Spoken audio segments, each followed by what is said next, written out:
You want a fabric paint that acts like watercolor and gives all of these added benefits of different dye processes that you can do. Congratulations! You've chosen Dynaflow to use. Dynaflow is a fabric paint, but it acts like a dye. How cool is that? Dynaflow is going to work on white fabrics best. This orange swatch here is Dynaflow painted across black and then to white, and you can't see it at all on the black. So that means you are going to need a white fabric. But this is a paint and it's not a dye, so you can use any type of white fabric. It can be synthetic, it could be silk, it could be cotton. What do you want to paint? As long as it's white, you can do it with Dynaflow, and that's awesome. This stuff is so flowy. It's so transparent.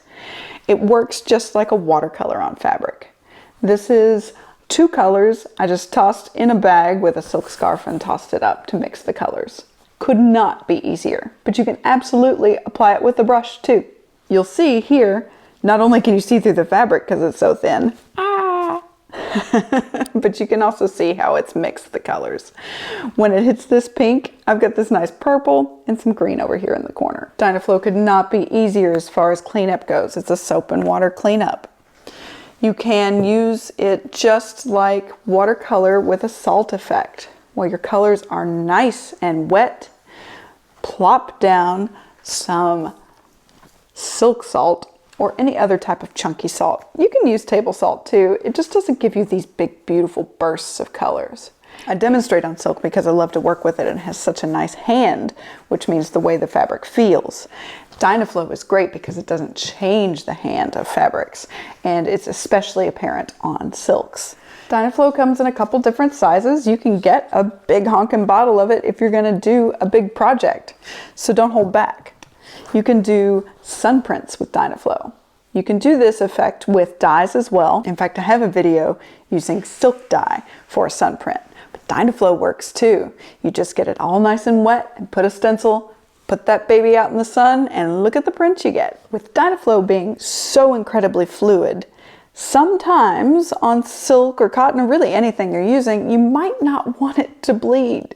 There are these little spots where you can see the color is just inching out, and sometimes we don't want that. There's a product to help out. This is called No Flow. This is a clear solution. It's not water thin, it's a little thicker. You simply brush it onto your fabric and it coats those fibers and it keeps them from wicking. You let it dry, and then you're ready to do any type of brush application that you would want with a nice, crisp, clean look. Dynaflow also works really great for a stained glass, almost batik look on any type of fabric. This is a water-based resist. That's right, I didn't use wax. Wax is so hard to iron out over and over and over again. And so in this case, I can actually use this water-based resist and it makes me so happy. I cannot tell you. This particular one is on cotton. The water-based resist is not water thin, it is thicker and should be put into an applicator bottle, or it can be brush applied as well. If you're using a brush, use a really stiff brush because you want it to get into the fibers. If it's only sitting on the top, that color is going to wick around to the bottom and it's not actually going to create the resist that you want.